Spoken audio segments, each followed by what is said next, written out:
Hello, everybody. What's everybody doing today? Pretty good, I hope.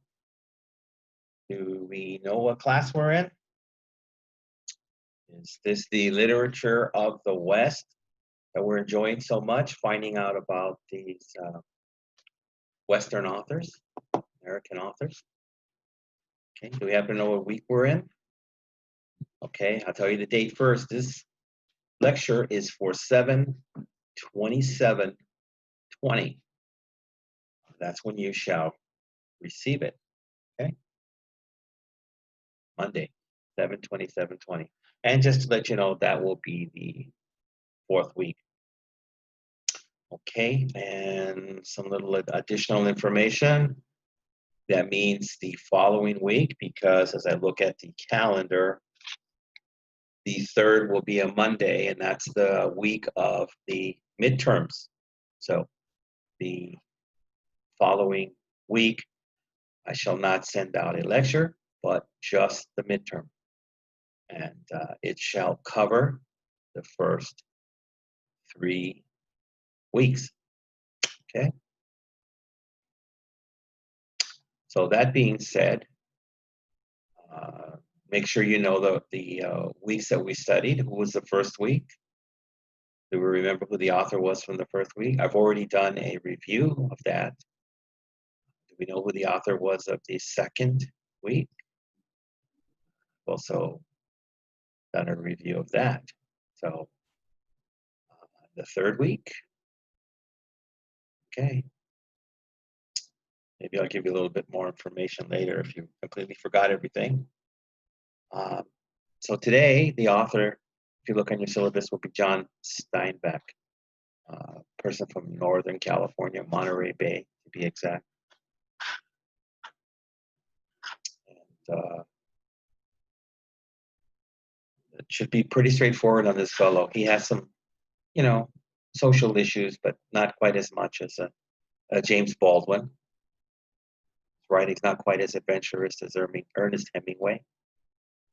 Right? Maybe a little personal, like Emily Dickinson from last week. So just get ready to enjoy, okay? So let me head out into this.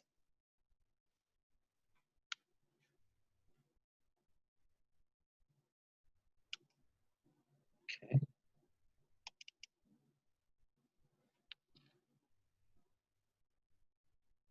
All right, let's see if I have to put my face up in the corner today.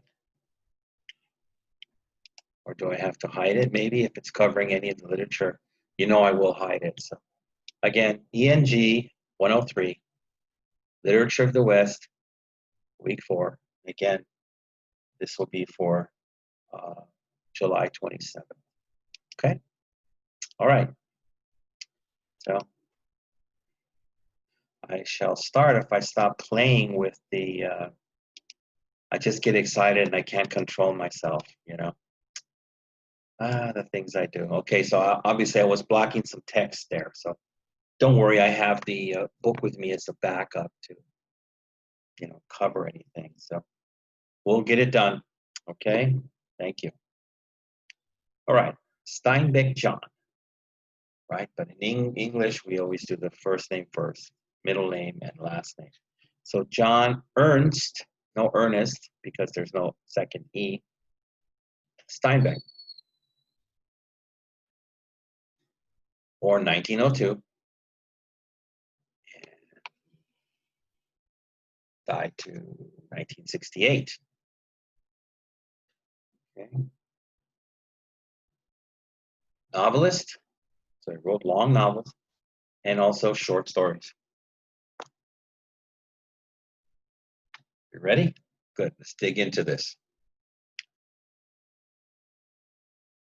John Steinbeck combined the themes of social protest with a benign view of human nature in his novels, gaining wide popularity during the Great Depression of the 1930s. If you don't know what the Great Depression was, that's when the country was almost bankrupt, and people were so poor, it was just unbelievable. Before my time, sorry, I was not born in the 30s. He also used a biological, this is important too, if you understand the themes of his writing, interpretation of the human experience. Steinbeck is best remembered for The Grapes of Wrath, 1939, a novel widely considered to be a 20th century classic, or as some people call, masterpiece. The epic about the migration of the Joad family, driven from their land in Oklahoma to California, sparked a wide debate about the hard life of migrant laborers and helped to trigger agricultural reform. Steinbeck received the Nobel Peace Prize for Literature in 1962, and this was true. The people were so poor in Oklahoma, and they suffered these severe dust storms, that they came to California, just like people come from other countries, to look for a better way of life, and they had to work in the fields, fruits, grapes, you name it, and it was a very, very hard life. And this was before we started having migrant workers from Mexico, let's say. These were Americans doing these jobs, and they were rough as hell. Continuing.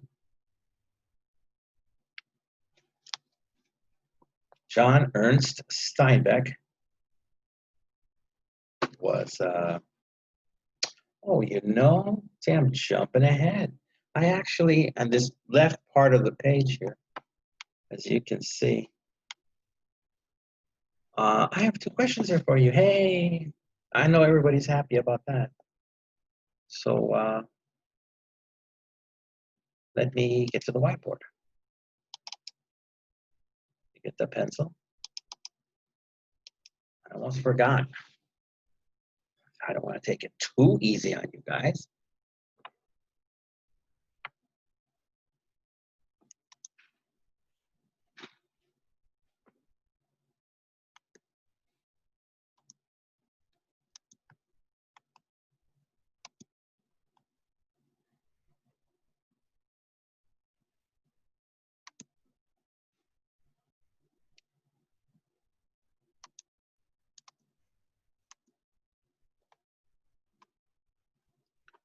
So 1, what did John Steinbeck combine in his novels? Did he combine salt and pepper, oil and vinegar, kimchi and salsa? What do we think he combined in his novels? Again, it's a very short, not even a quarter paragraph. You should be able to find the answers hidden in there somewhere. Okay, 2.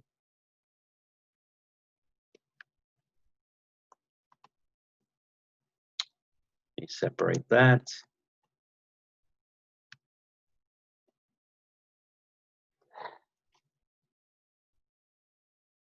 I think there's wild animals running around outside my house. 2, what else did he use? So I'm going to have a student like Temujin use. For what? Cutting the grass? No. What else did he use in his writing style? Okay, so give me a minute to answer those. Let me mark off that I've asked the questions and mark down the appropriate page. There we go. All right, hopefully that's enough time to find these easy answers. So again, repeating as I get the eraser. What did John Steinbeck combine in his novels? I've put forth salt and pepper, oil and vinegar, and maybe hoisin sauce and soy sauce. 2, what else did he use? Could it be what I said earlier about literary style? Or is it in the cooking frame? Like what else did he use? Like a gochujang? Maybe? Samjang? Okay. 2 is been erased. So let me go back. Right. All right, so we've finished this area right here. So I'll just throw it back. Oklahoma to California, and sparked a wide debate about the hard life of migrant workers and helped to trigger agricultural reform. I knew there was a word I had to go over. So anytime you trigger something, you start it. It's like the trigger of a gun, right? When you pull that trigger, the gun will fire. So this debate started about the bad conditions for the migrant workers, and it helped to start agricultural reform. Okay. John Ernst Steinbeck was born in Salinas, California on Feb 27th, 1902. The only son of 4 children. His father, John Steinbeck Sr., was the county treasurer, which means he took care of the money for probably the #1 bank. And his mother, Olive Hamilton Steinbeck, was a former school teacher. His native region of Monterey Bay was later the setting for most of his fiction. Okay, this is where we're blocked up here, but I've got the book. As a youth, he worked as a ranch hand and fruit picker. So that would be up here. So, whoops, well, that would be up here. So we're okay. This is the ranch hand and fruit picker. To help support his family during the summer months, descriptions of which he would later write about. So he was always writing about the things that he experienced, whether these many different types of jobs he had or the areas where he lived and the people that lived there, no matter how many different backgrounds they came from. He attended Salinas High School, contributed to the school newspaper, and graduated in 1919. Anybody in here graduate high school in 1919? No. Probably more of you are close to graduating in 2019. Mm-hmm. He attended Stanford University sporadically, which means kind of less than off and on. If off and on is 40%, maybe sporadically is like 25%. Between 1920 to 25, see, 5 years, he still hasn't graduated. Originally an English major, he pursued a program of independent study, but never finished a degree. Several of his poems and short stories appeared in university publications. That's a good start. Same thing happened with Ernest Hemingway. During this time, he worked periodically at various jobs and left Stanford permanently to pursue his writing career in New York City. He supported himself working as a laborer and reporter for the American.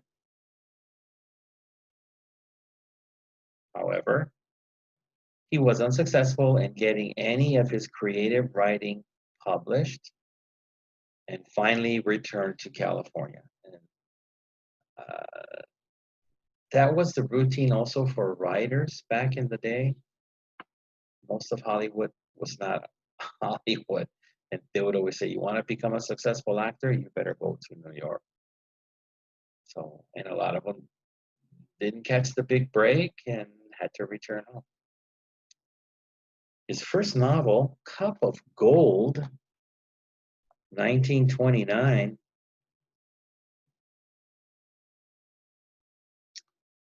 a story that romanticized the life and exploits of the famous 17th century Welsh pirate Sir Henry Morgan. Is that the fellow that they named the rum after? This attracted no attention. His subsequent or following novels,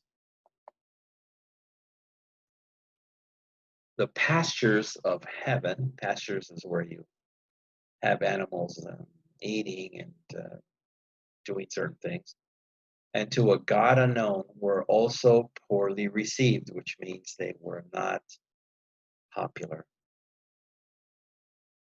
They dealt with the cost of pursuing or chasing the American dream.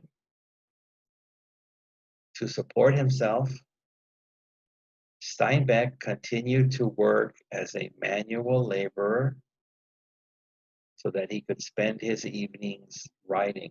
That's an interesting concept. Most people don't want to do manual labor jobs, but he did it to sacrifice so he could write. And he was not, doing too successful at this time with his writing. Wow. He married Carol Henning in 1930 and moved to Pacific Grove, California, often writing firsthand about the quiet dignity he saw in the poor and the oppressed. Dignity is a very good word for you to know.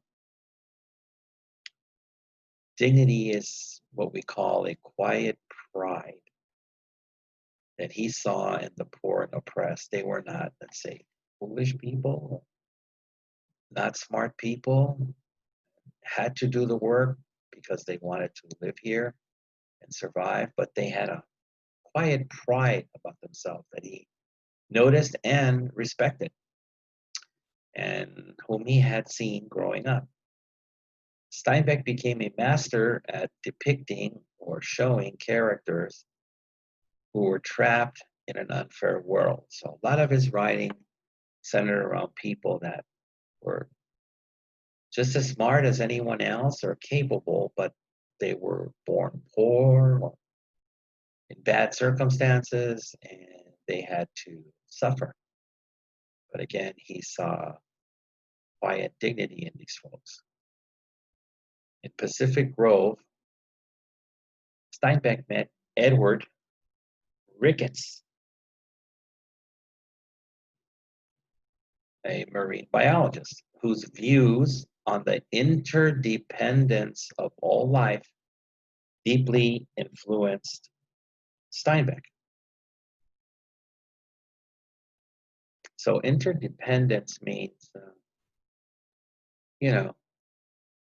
this biologist said, so you're a human, you're connected to whales, and whales are connected to dogs, and dogs are connected to insects. We all share this world, and the things that we do affects all the other creatures in one way or another. In To a God Unknown, Steinbeck depicted a farmer, Joseph Wayne, who builds a farm for himself in a distant valley. He develops his own beliefs of death and life, and to bring an end to a drought. A drought is when it doesn't rain for a long time. He sacrifices himself on a stone becoming himself earth and rain. And that brings us to the bottom of this long half of If You're Yishuan. This would be page 325. So we go back to the whiteboard. And I think there'll be a few more questions in the first round, which was only 2. Pencil. So we should be on question 3.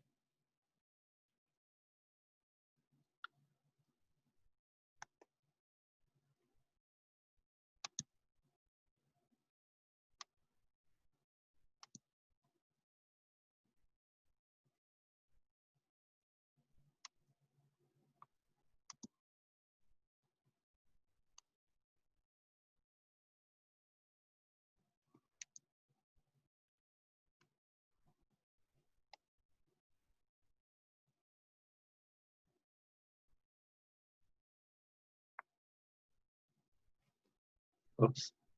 It's getting a little wild, the machine there. Oops. Look at that.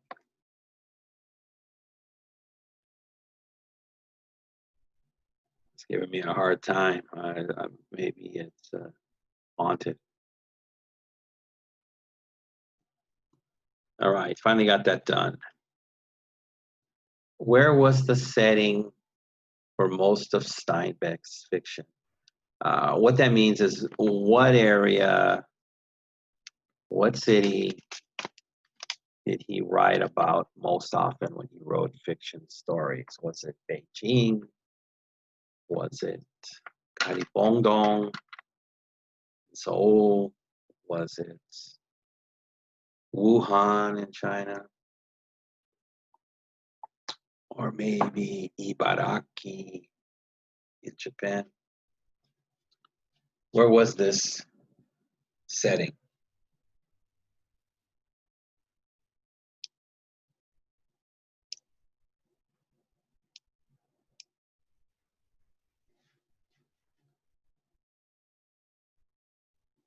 Okay, do I still, oh, Temujin stole this pencil. I have to go back and get the pencil.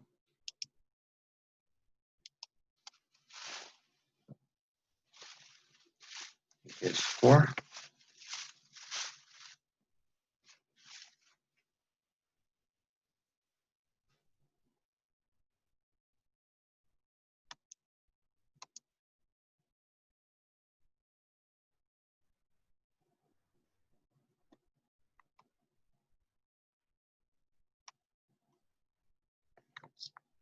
PPP, what's going on there?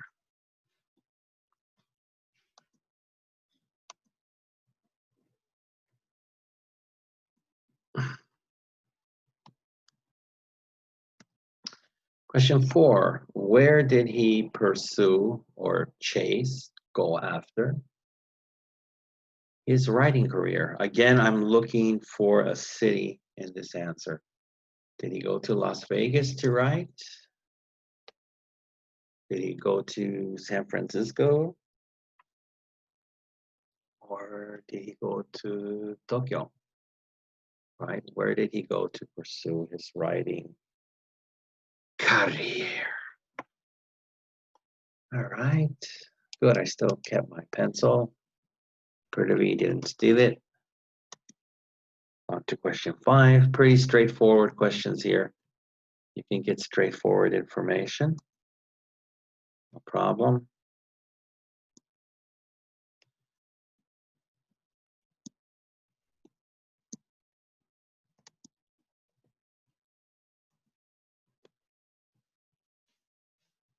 What was the name of his first novel? So you've seen this in the past. Anytime we talk about a famous writer, we should know the name of the first novel and things like that.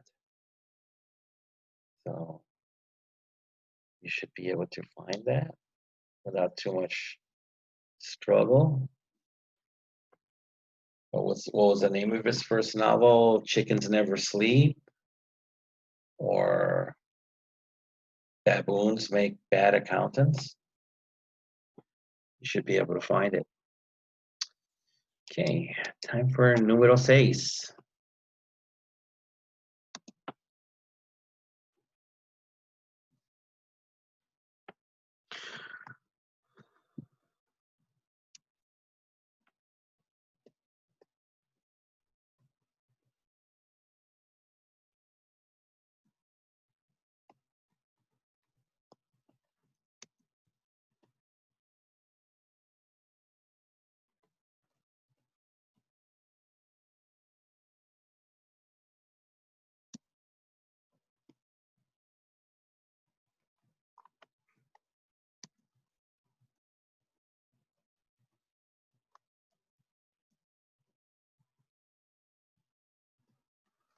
And this will be the last question for this page. Marine biologist Edward Ricketts influenced Steinbeck how? Okay, so that answer is towards the bottom of the page. It's pretty fresh in our mind. So I think he influenced Steinbeck to go swim with sharks, to wear a suit that looked like a sea lion and cover it with blood. And he influenced him to go swim with the sharks. And I think Steinbeck had a pretty good time. Right? Do you believe me? I wonder. I can tell you, I don't believe me or not. I can tell you a true story, though. There was a lady who, I guess up north, Northern California, she wanted to swim with seals. So she had a seal suit made, and she jumped in the water when the seals went by, and she wanted to swim with them. And unfortunately, predators like sharks, or even land predators like lions, or what have you, they look for the weakest member of the family. So I'm sure she swam very, very slow in her seal suit. And unfortunately, that made it easy for the shark to pick her out to be his lunchtime snack. So you laugh at some of the things I say, but a lot of them are based in truth. So be careful. All right, I'll give you a few to write those down. You can answer them later if you like, and let me make my markings here.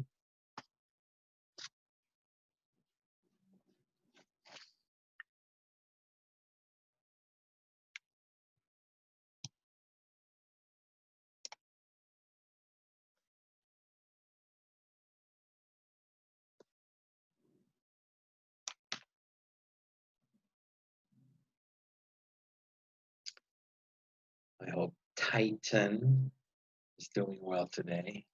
Titan Flores from Dumaguete.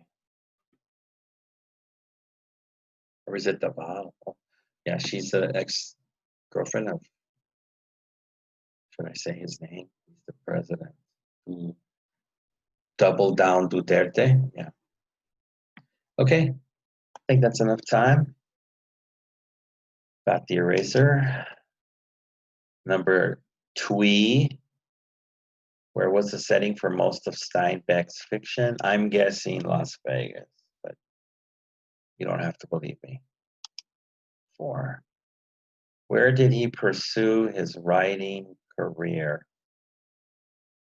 Shanghai? I'm guessing, like this is the test by student style. 5. What was the name of his first novel? Wasn't it Chickens Take the Freeway, or Baboons Make Bad Accountants? And 6. Marine biologist Ricketts influenced Steinbeck how? Again, I think it was to swim with sharks with a bloody seal costume. All right, that's done. Now let me go back to this fantastic lecture. So we'll be on the right side now, which if you're Li Xuan, this would be page 325. Okay. All right. You can't see it, but I've got the book. Don't worry. Tortilla Flats, 1935, marked the turning point in Steinbeck's literary career. So remember, with these two prior novels that I talked about over here, One to a God Unknown, they were not popular. But now, Tortilla Flats in 35 marked a turning point, which means his work started getting popular. And you see why. It received the California Commonwealth Club Gold Medal for Best Novel by a California author. Yay! That success is starting now. Enjoy it. It was an episodic, humorous tale of pleasure-loving Mexican Americans. Episodic means one story at a time. Humorous is a large word for funny. We all know pleasure-loving Mexican Americans. Their lives are given the air of legend and likened to the tales of King Arthur's Round Table. In Dubious Battle, 1936, dubious means not authentic or maybe not true, was a novel about a migratory fruit picker strike and its defeat by the landowners with their vigilantes. Again, I've already gone over migratory, like his parents. And at this time, a lot of the migrants did not have any rights. So if they did a strike, it wasn't the police who came and made them stop striking and go back to work, but the rich landowner paid anybody who wanted to pick up a stick and come threaten people. Not a good time. In 1937, Steinbeck published Of Mice and Men. I think we all know mice, right? Baby rats.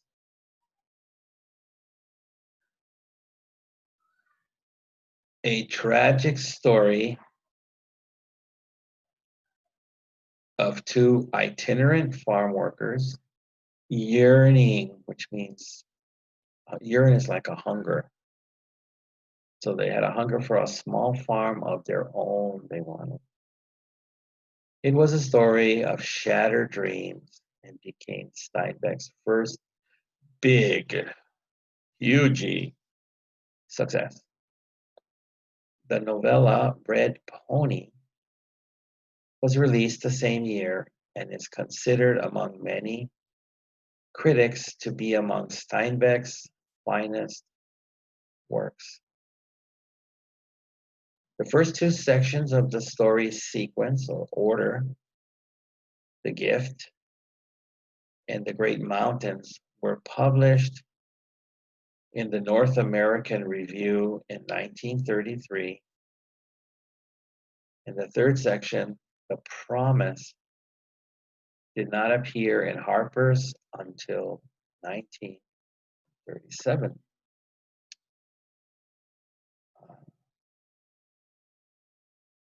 With the leader of the people, the four sections are connected by common characters,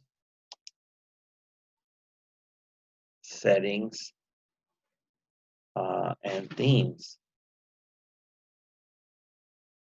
So the red pony functions as a symbol of the main character's innocence and maturation. Maturation, everybody matures, hopefully, and gains wisdom, things that you learn that you did not realize when you were younger. A movie version for which Steinbeck wrote the screenplay was made in 1949. Now we'll be heading towards the bottom of the page. Steinbeck published what is considered his masterwork in 1939 with The Grapes of Wrath. It won the Pulitzer Prize and was made into a notable movie starring Henry Fonda.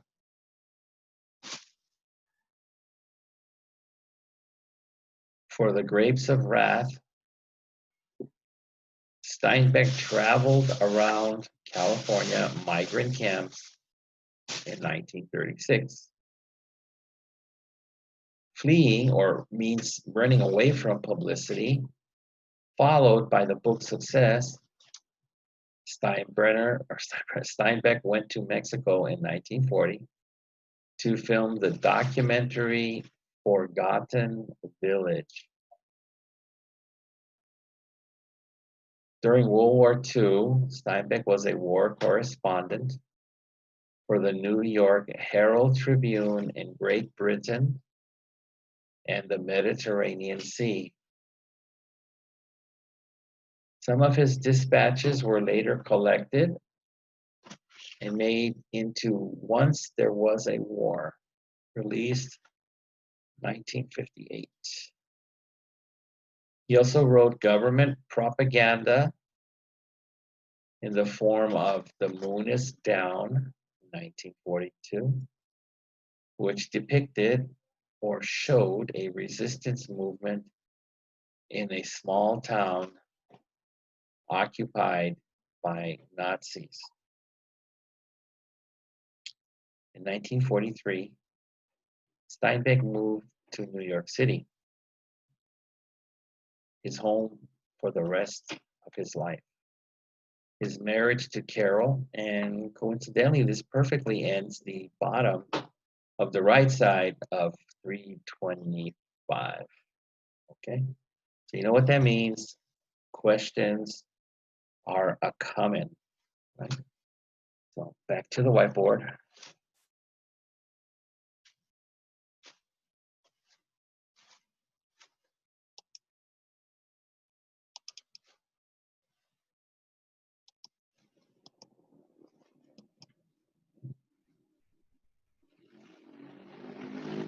I think that's Titan on our motorcycle. Oh no, Caroline. Question 7.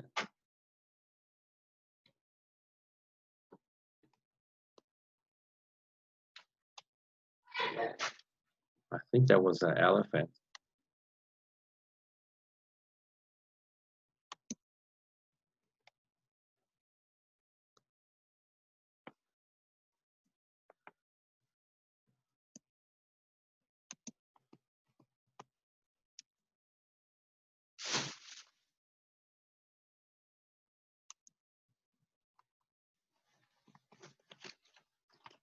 Seven. Which of his novels was his first big success? So just give me the name. That's all I'm looking for there. Just give me the name. Don't use the baboon one.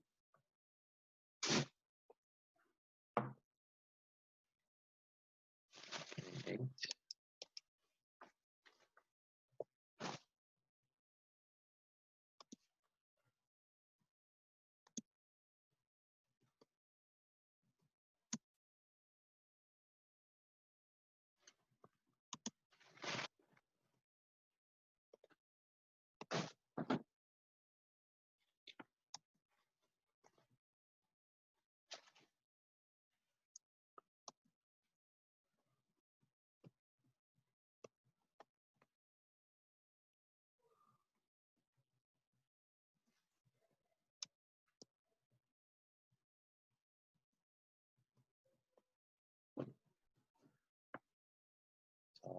1939, he published his masterpiece. What was its name? So you see, I'm not asking for dates here. I'm supplying them to you.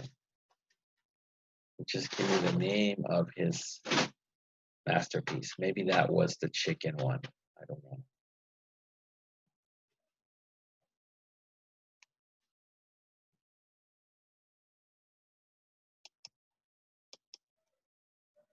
This will be 9.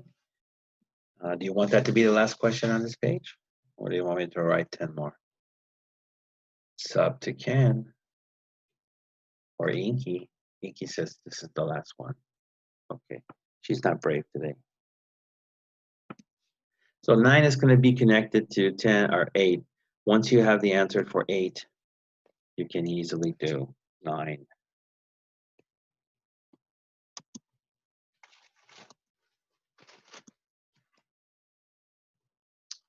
So 9 states, which award did it win? Meaning the masterpiece. So find the name of the masterpiece in 8, and then you'll be able to learn which award it won. Did it win the Oscar? Did it win the Golden Globe? Did it win the Razzie Award? Okay, let me give you a minute on that.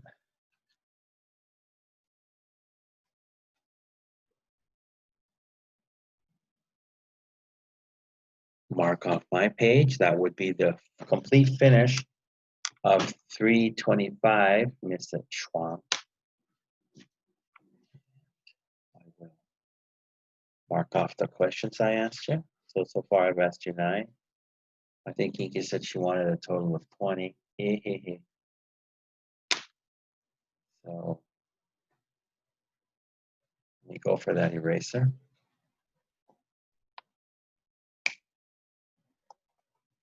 Hope everybody's staying cool. It's been hot this last week. Okay, c'est bon. Which of his novels was his first big success? 8. In 1939, he published his masterpiece. What was its name?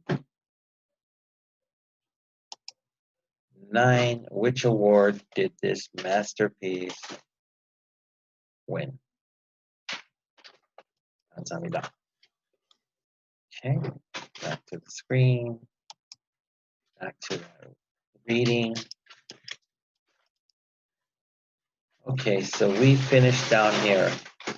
Marriage to Carol. So now we'll be on 326, the left side.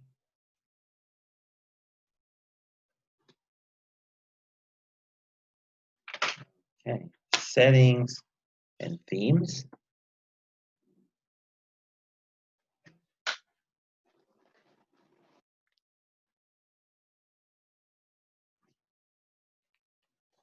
Did I jump something here? Let me see. Let me go do the previous. Oops. Actually, I'm jumping too far ahead. Ho ho. What's going on?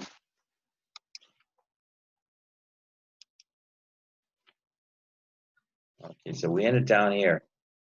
And we finished the Nazis and his marriage to Carol. So we're up here on the righto. Henning ended in 1942, his marriage, poor thing. We're not married long. The next year, he married the singer Gwendolyn Conger. Yes. And they had 2 sons, Thom and John. However, the marriage was unhappy and they were divorced in 49, so they stayed together for 7 years.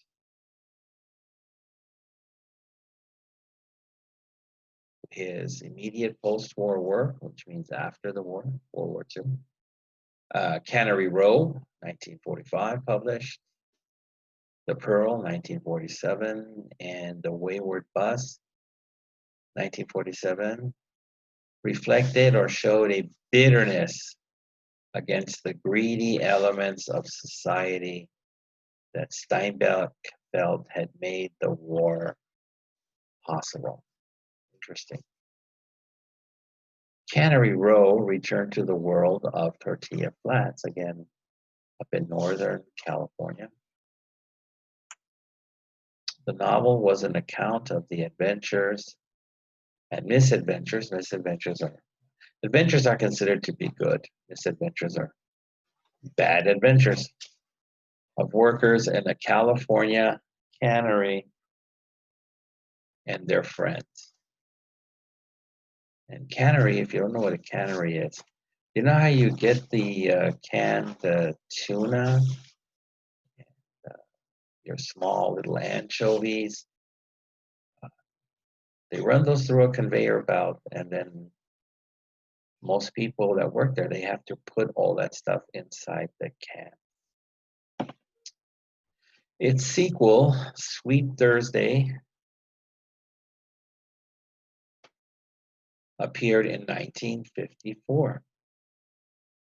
The Pearl was about a Mexican pearl diver who finds a valuable pearl that changes his life, but not in the way he expected. Uh-oh, be careful for a plot twist here.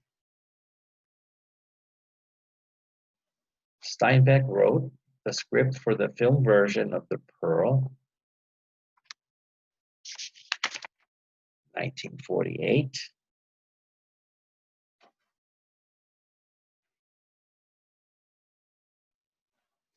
As well as the scripts for Forgotten Village, 1941, The Red Pony, 1949, and Viva Zapata. Oh my God, the elephant came back. 1952. Now we're approaching the middle of 326. 1950, Steinbeck married yet again. I think he really liked getting married. Kind of like Mr. Hong. I think Mr. Hong's been married 11 times. Saba Saba. Steinbeck married Elaine Scott. His son John was hospitalized for codeine addiction. That was very common at the time. The cough syrup that we have now, if anybody's taking it for bad coughs, they took the codeine out. So codeine was a strong drug and it was addictive. So some people took a lot too much medicine back in the day and they got addicted to codeine. Okay, at age 7. And he also, meaning Steinbeck, had many problems in later years with drugs and alcohol, but they don't state which ones, until his death in 1991. I didn't even realize he lived all the way to 91. Wow. East of Eden, 1952. Steinbeck's long family novel was based partly on the story of Cain and Abel. So you have to be Bible readers to know the stories of Cain and Abel.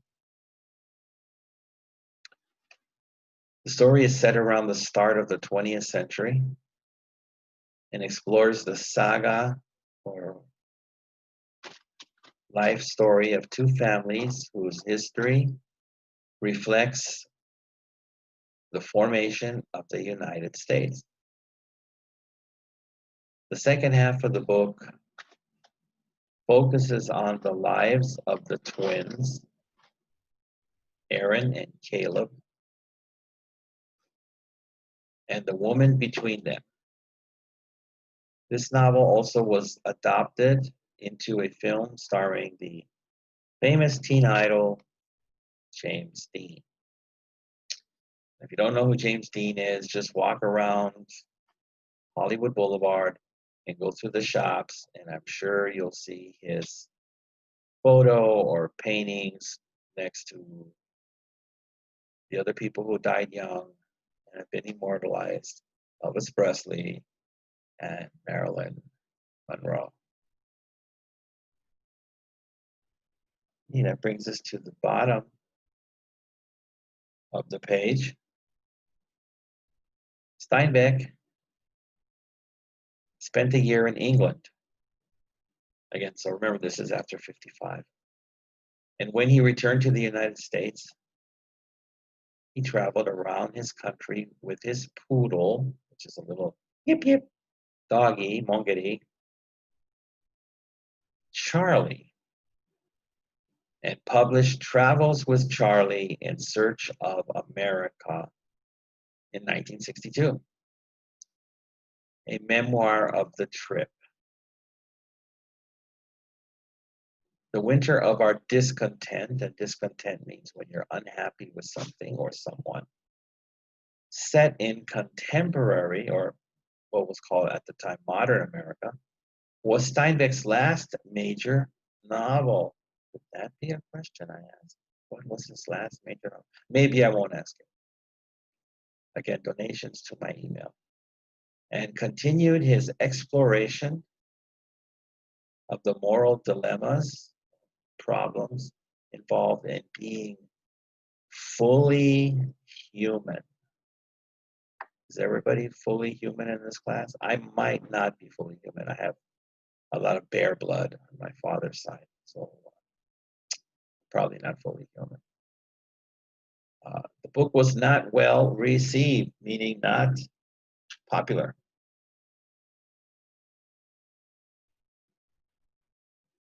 However, Steinbeck was awarded the Nobel Prize for Literature 1962 for his realistic, so they're describing his work, his writing style, for his realistic as well as imaginative writings,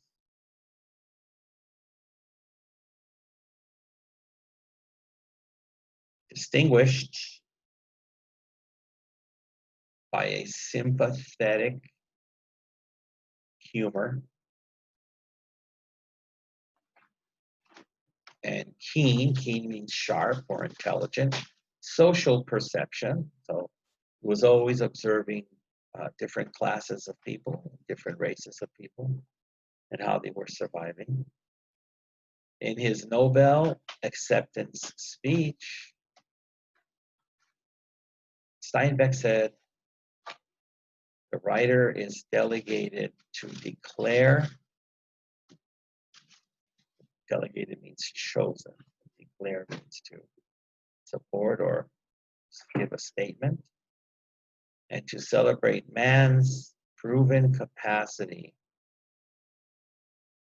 for greatness of heart and spirit, for gallantry in defeat. So gallantry is another word for bravery, and it ends with for. That brings me to the bottom of the left side of 326. So you know it's question time. Right, Wani? So I gotta go to the whiteboard, get ahead of Temujin, get that pencil. I got it. Yay. I know you want to take it and give it to Toll for a wedding gift. Poor Toll. Okay, does anybody remember what number question we're on? It should be on 10. By the way, Toll, Temujin wants 10 children. Get ready.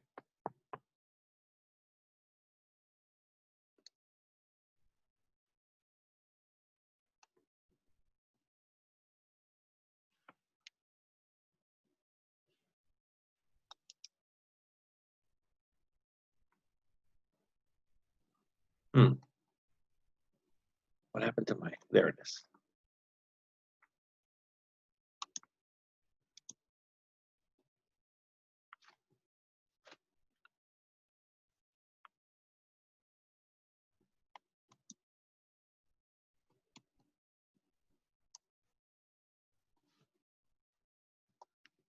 So 10 states or asks, what kind of problems did he have later in life? I know I'm going to have a funny student like Mr. Oakland say, who are they talking about? What guy? Well, we've never stopped talking about Steinbeck. So Steinbeck had a couple of problems later in life. What were they? Were they gambling, like sports gambling, casino gambling? Was it marrying too many women, like Mr. Hong? You should be able to find them. There wasn't that many. Okay.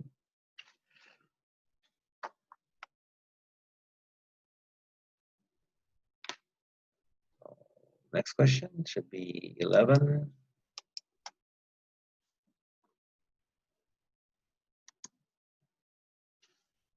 Long question here.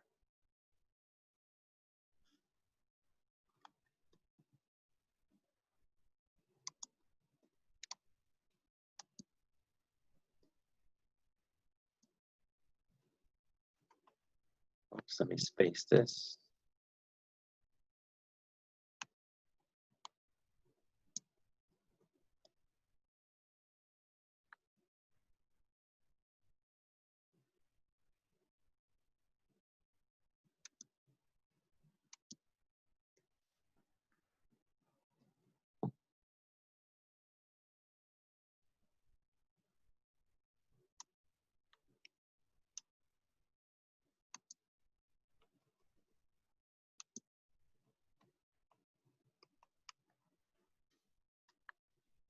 So 11.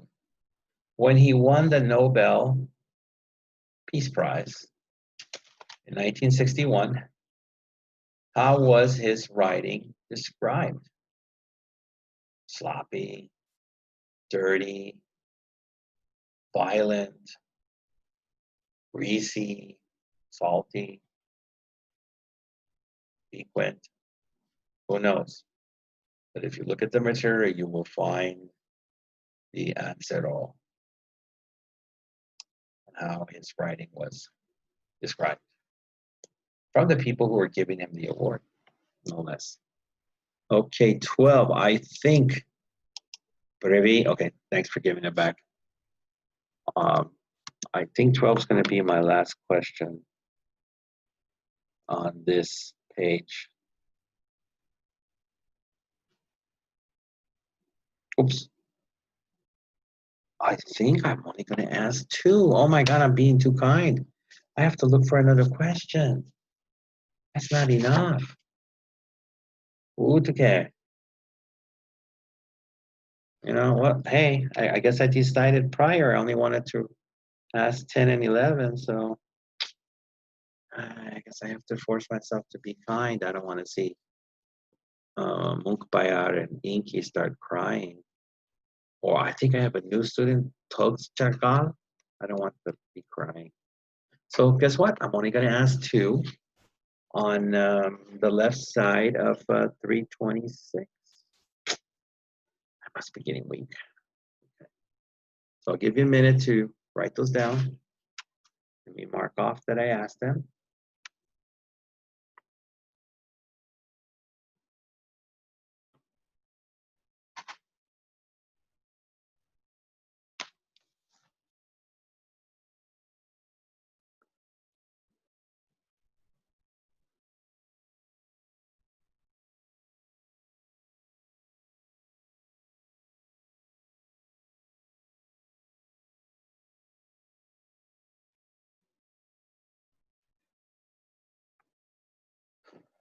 Okay, you guys ready?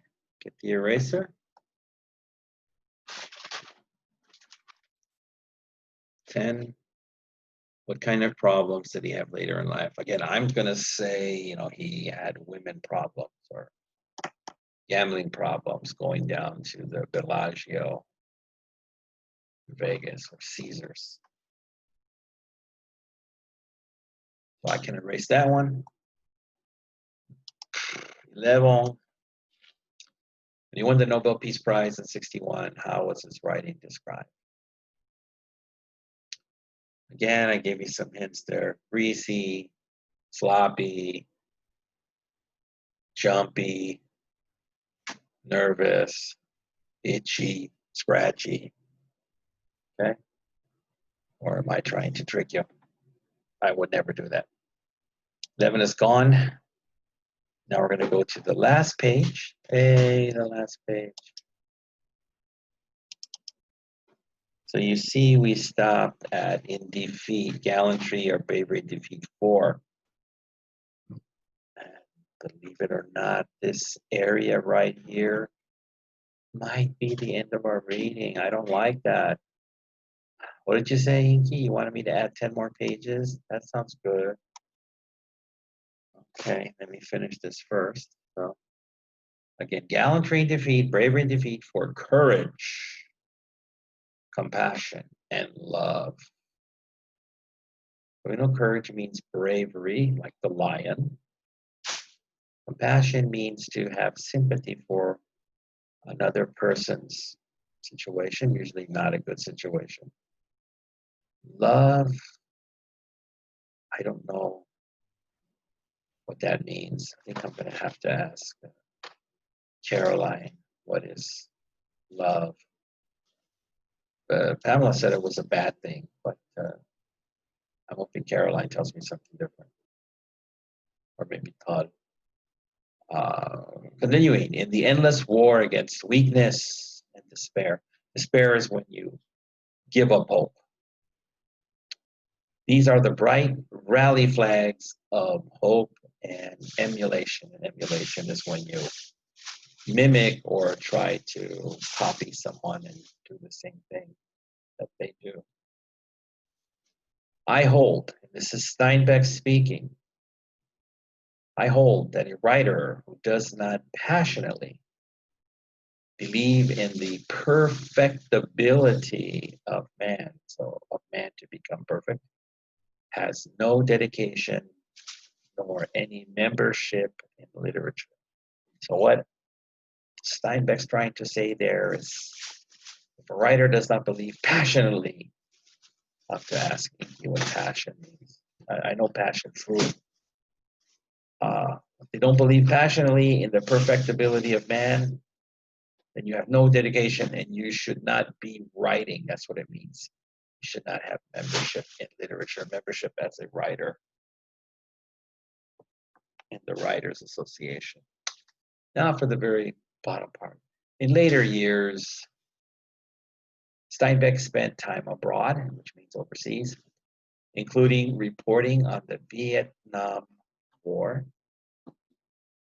his modernization of the Arthurian legends, aka the Acts of King Arthur, and his noble knights, was published posthumously. Posthumously means after someone's death in 1976. Throughout his life, John Steinbeck remained a private person who shunned publicity, which means didn't look for it, ran away from it. Remember it said earlier he ran to Mexico once he became popular? He died December 20th, 1968 in New York City. So again, dying in 68 and then having your works published in 76, that is posthumously. And that's the last of our reading. But I have a last question. Can you believe it? I can. Okay. Whiteboard time.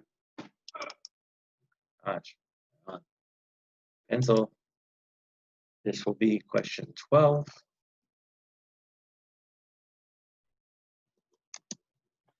It's going to be a long one, but your answer will be shorter.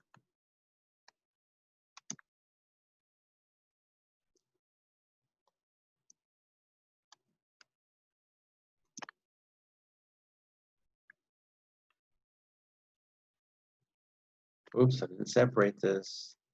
Jacamano.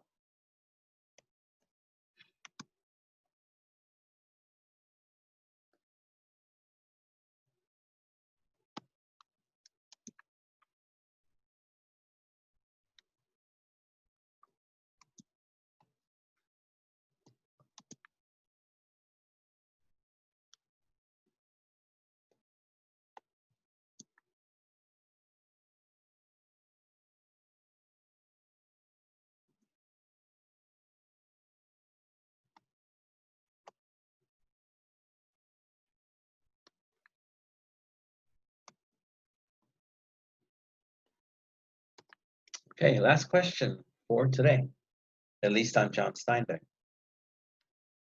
12. What did he think about writers who don't believe in the perfectibility of man? Okay. What did he think about those people?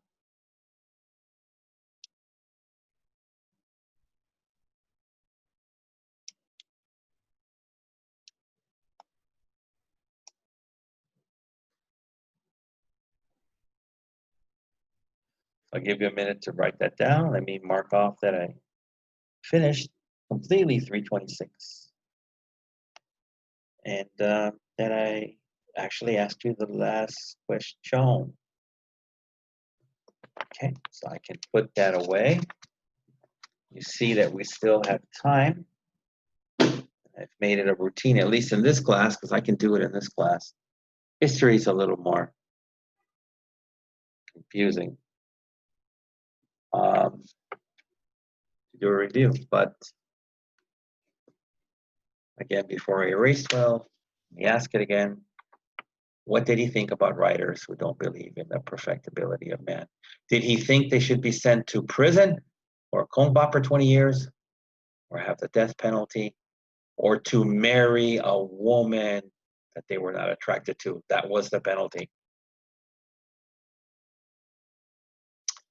Okay, eraser. That's gone. Okay, so let me start talking here. Like I said, today's lesson with Steinbeck will be shipped out to you, and you'll be doing it on the 27th, Monday the 27th. The following third is the week of the midterms. So I must send you a midterm at that time. So far, our first week was Ernest Hemingway, and I reviewed that. Our second week was James Baldwin, and I reviewed that. So let me mark that that's been reviewed.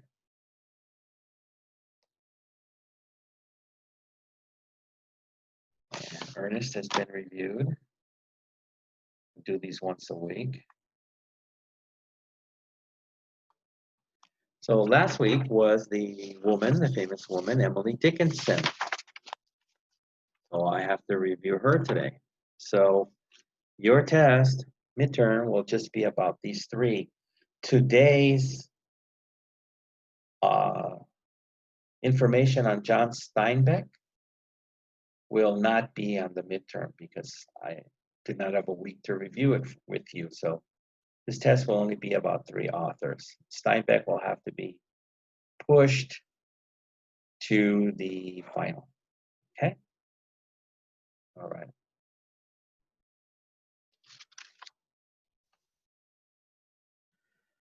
So, you ready for me to go over this?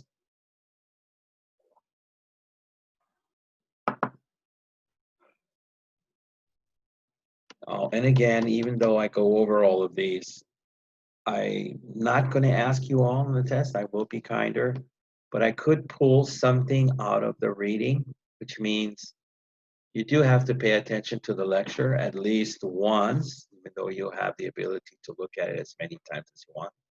And I know some students never want to look at the lecture, unfortunately. So if I pull a different question out, it's going to be so easy. If you just paid a little attention, you should be able to do it. So for the students who don't listen to the lecture, and of course, don't go over the questions, and then just wait for another student to give them the answers, and think I'm going to ask 100% the same thing, I'll probably ask about 97%. You might miss some. So, but I think you should feel bad if I ask you something like, what country was John Steinbeck born? You say, hey, he never asked that in the lecture. I don't like it, but we know that the class is all about American writers, so that's your fault, right? That's so easy, I don't know what to say. It's like if you ask me, what country was Mao Zedong born in? I don't have to take a class to learn where he was born, right? I know it was in New York's Chinatown. Okay, so here we go on the review of Emily Dickinson. Emily Dickinson is one of America's what? Was she a sports star? No. most revered and intelligent poets. So if that's the answer that you had, then you're correct.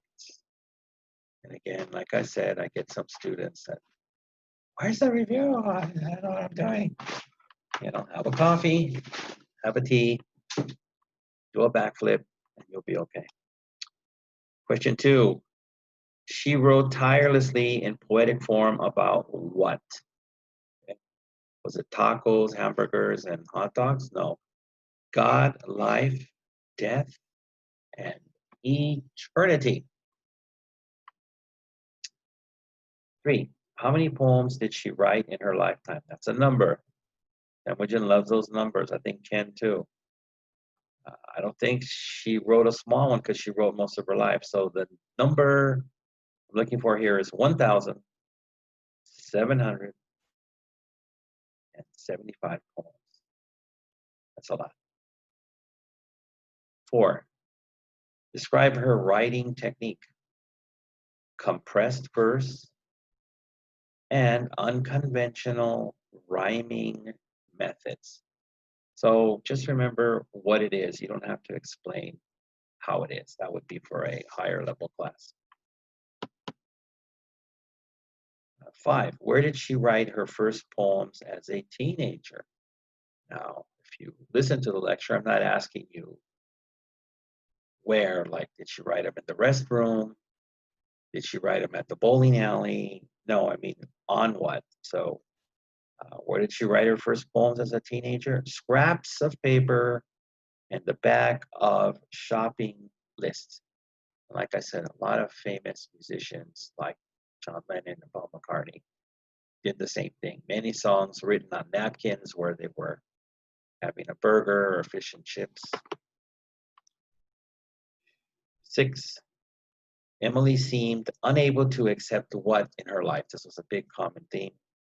The strictures of her Puritan upbringing. So basically her church background. She could not accept these things. Where did she find her comfort? This is a location, but it's not the bowling alley. It was at home. That's where she found her comfort. 8. Who became the focal point of her love poem? I'd like to say it was Temujin, but, you know, Tull would kill him. So it was Charles Wadsworth. He became the focal point of her love poems. So I don't know any ladies in my class here that have written any love poems. Maybe Titan, you know, to there, I don't know. But I have never received a love poem. So, only poem I received was Scooby-Doo and Scooby-Die. That chicken's too young to fry. That's not a love poem. Okay, 9. What did she envision for her poetry? And her answer was something more heroic. So that came from people saying, you know, you should get your stuff published. But publishing wasn't the biggest goal for her. It was something heroic in the culture. 10. Whom did she choose to judge her poetry? Let me make sure I get this right. He's another Thomas dude. Thomas Wentworth Higgins. 11. What did she ultimately feel about publishing her poetry? See, we go back to this. We already know that wasn't the highest thing on her list. She felt publication is the auction of the mind. So kind of like your mind should be special. That's why she had heroic feelings for her poetry. So you're selling your material or your mind like at an auction. That's what she felt. 12. Which themes did she center on in her writing? Again, was it gambling, horse racing, car stealing, chasing the bulls in Spain. No. Her themes were nature, which I think is a name, same for Hemingway. Friendship, love. There's love again. I don't know what that means. God, death, and eternity. If I had Gao here, I would ask her, does love exist in China? Someone told me it might not. 13, how did she die? Was she killed in a motorcycle accident?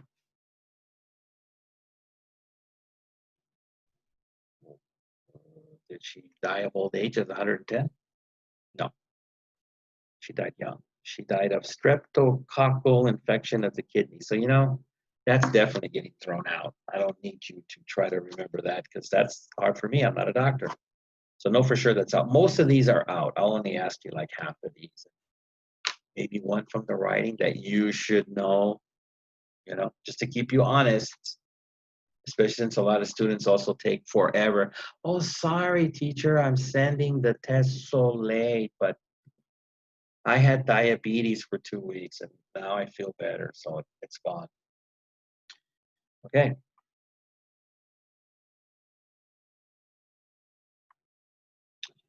I think I only have one more question. Wow. Okay, like I said, about half of these are gone.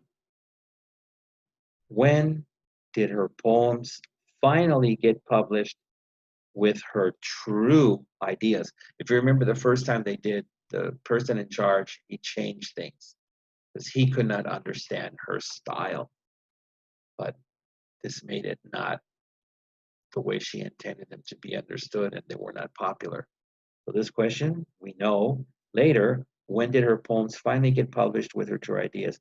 Here I only want a date. That's what Ken loves, as a date. So give me a year, and I'll give it to you now. 1955. And no, I was not alive in 55. Maybe 85. Maybe. Okay. That's it for the review. Okay, so good luck on that.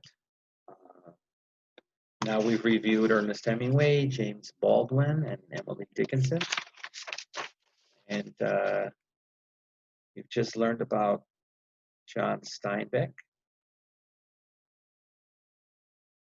So I will push him for the final. And maybe what I'll do, if I find we have an extra one, I might throw one of the authors out just to even it out, just to be kind. Because the main thing is I want to expose you to these different writers, whether they're old and dead, or men or women or people of color, you name it. Just give you a large background of different people and writing styles. Okay? All right. So now you should be all prepared and no complaints. I shall be talking to you soon. Okay? All right. So take care. Bye-bye.